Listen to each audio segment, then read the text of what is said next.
Part 1. Chapter 4. Ned Land. Captain Farragut was a good seaman, worthy of the frigate he commanded. His vessel and he were one. He was the soul of it. On the question of the monster there was no doubt in his mind, and he would not allow the existence of the animal to be disputed on board.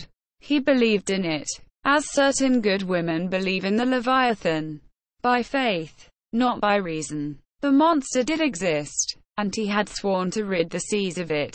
Either Captain Farragut would kill the narwhal, or the narwhal would kill the captain. There was no third course. The officers on board shared the opinion of their chief. They were ever chatting, discussing, and calculating the various chances of a meeting, watching narrowly the vast surface of the ocean. More than one took up his quarters voluntarily in the cross trees, who would have cursed such a berth under any other circumstances, as long as the sun described its daily course. The rigging was crowded with sailors, whose feet were burnt to such an extent by the heat of the deck as to render it unbearable.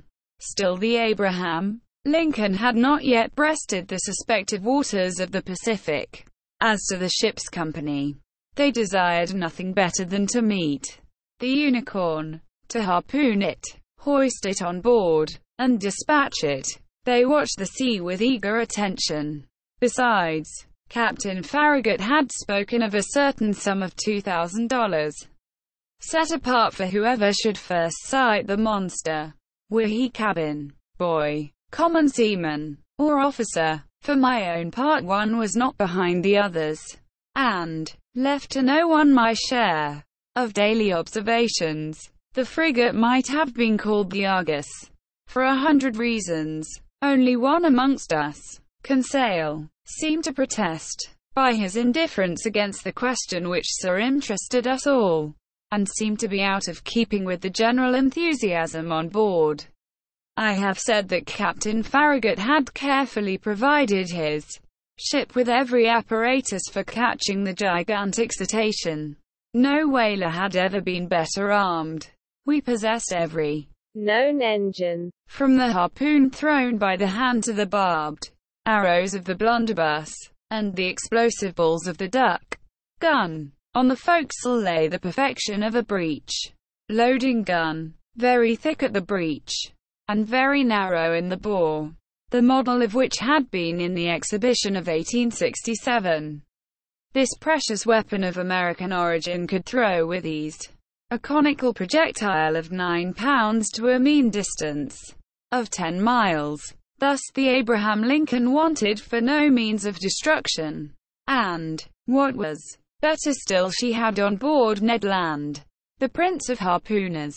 Ned Land was a Canadian, with an uncommon quickness of hand, and who knew no equal in his dangerous occupation.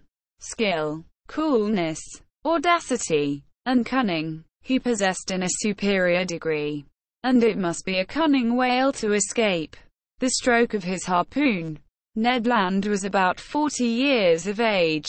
He was a tall man, more than 6 feet high, strongly built, grave and taciturn, occasionally violent, and very passionate when contradicted. His person attracted attention, but above all the boldness of his look, which gave a singular expression to his face. Who calls himself Canadian calls himself French, and little communicative, as Ned Land was. I must admit that he took a certain liking for me. My nationality drew him to me.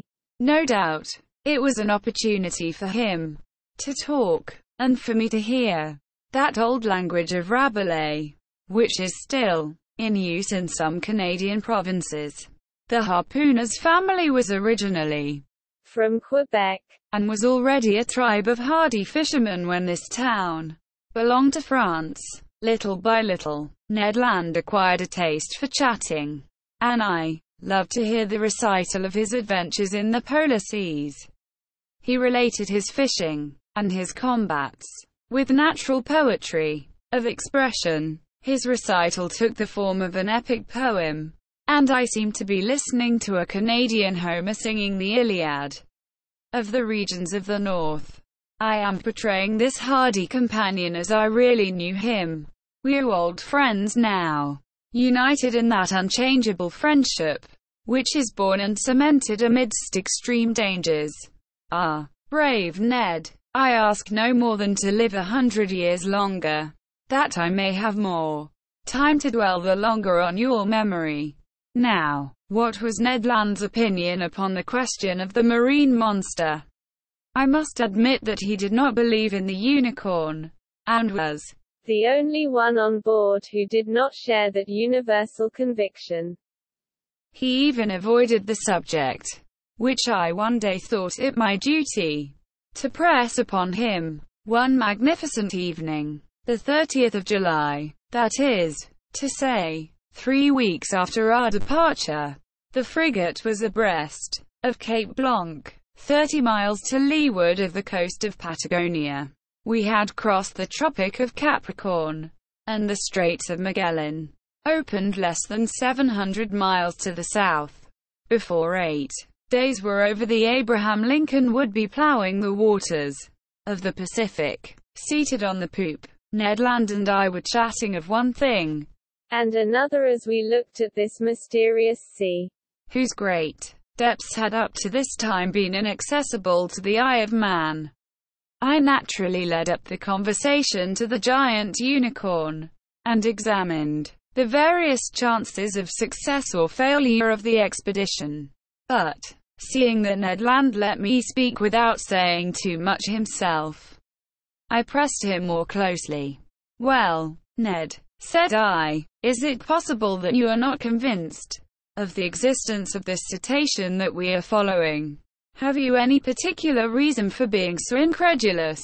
The harpooner looked at me fixedly for some moments before answering, struck his broad forehead with his hand, a habit of his, as if to collect himself, and said at last, "Perhaps I have, Mr. But, Ned, you, a whaler by profession, familiarized with all the great marine mammalia, you ought to be the last to doubt.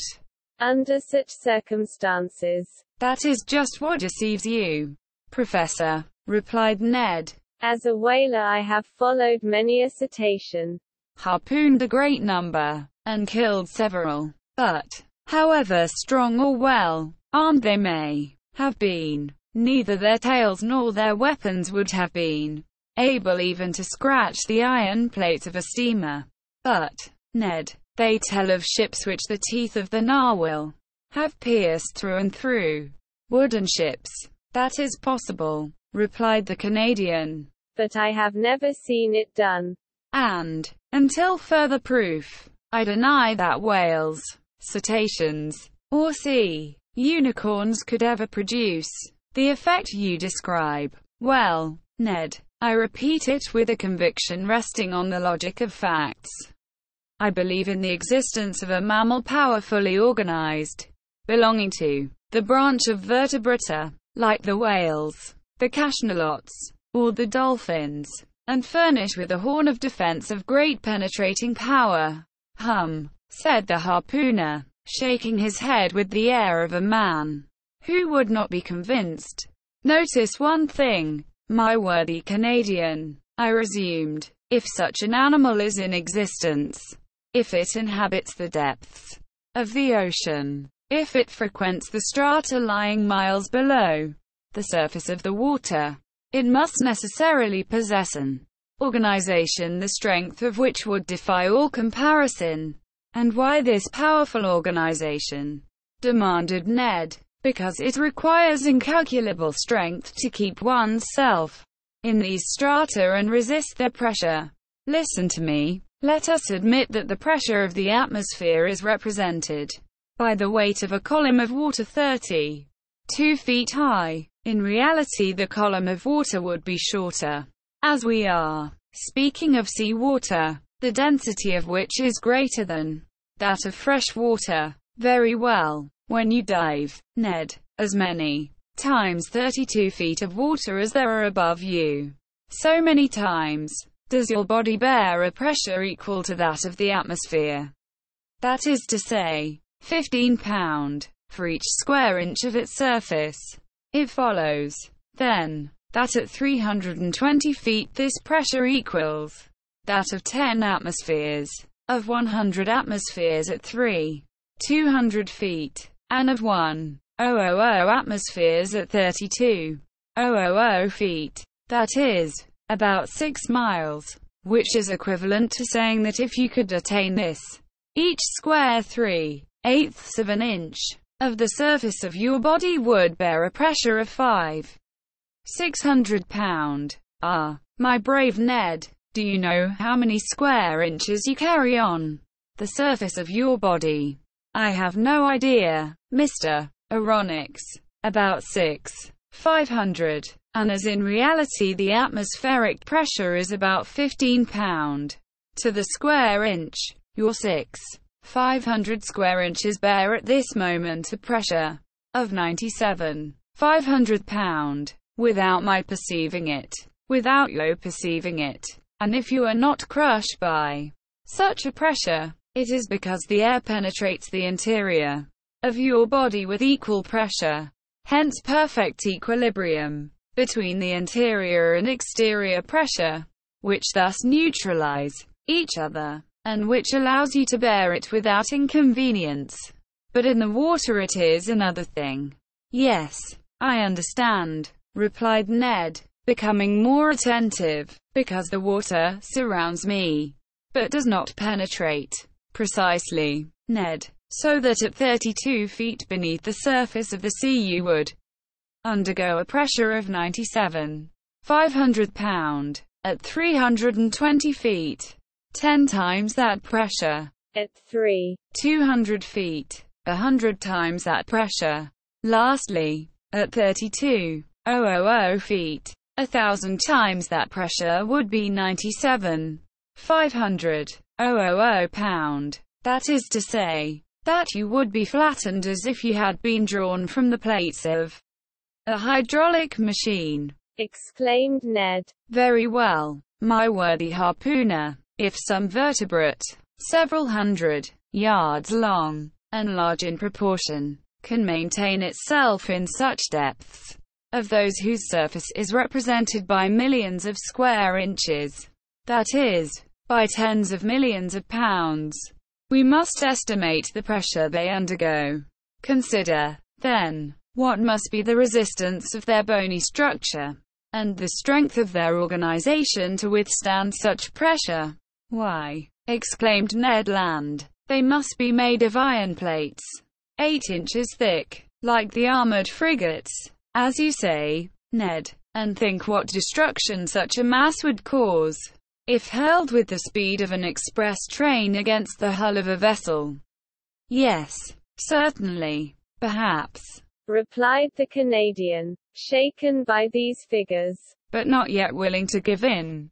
Well, have I convinced you? You have convinced me of one thing, sir, which is that, if such animals do exist at the bottom of the seas, they must necessarily be as strong as you say. But if they do not exist, mine obstinate harpooner, how explain the accident to the Scotia?